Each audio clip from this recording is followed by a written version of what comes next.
হরে কৃষ্ণ কৃষ্ণ কৃষ্ণ হরে হরে, হরে রাম রাম রাম হরে হরে। বলছে এই পৃথিবীতে সুখী মানুষকে, কারণ আমরা সকলেই তো সুখের পিছনে ছুটে বেড়াচ্ছি, সুখের আশায়। কোথায় গেলে সুখ পাবো, কি করলে সুখ পাবো।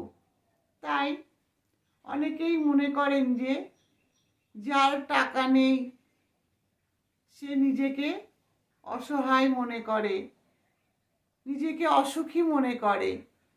কিন্তু জানেন কি, যার টাকা কম, যার সম্পদ কম, আর যার আশা কম, তিনিই হলেন এই জগতের সুখী মানুষ। কারণ টাকা পয়সা দিয়ে আমরা কখনো সুখ কিনতে পারবো না। আমাদেরকে আশা কমাতে হবে।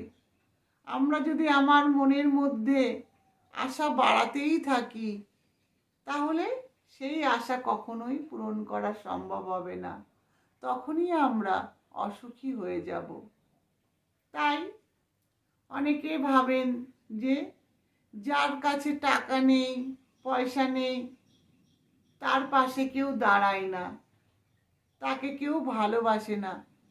কিন্তু জানেন কি, মানুষের পাশে কেউ থাকুক বা না থাকুক, টাকা থাকুক বা না থাকুক, একজন সব সময় তার কাছে থাকেন। তিনি হলেন স্বয়ং ভগবান। স্বয়ং ভগবান প্রত্যেক জীবের মধ্যে পরমাত্মা রূপে আছেন। তাই কারোর পাশে কেউ থাকুক বা না থাকুক, কখনো ভয় পাবেন না, ভীত হবেন না। ভগবান স্বয়ং আছেন আপনার কাছে। তাই বলবো,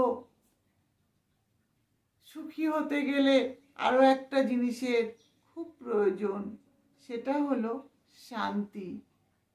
আর এই শান্তি যার কাছে থাকবে, তিনিই হলেন এই পৃথিবীতে সুখী মানুষ। হরে কৃষ্ণ।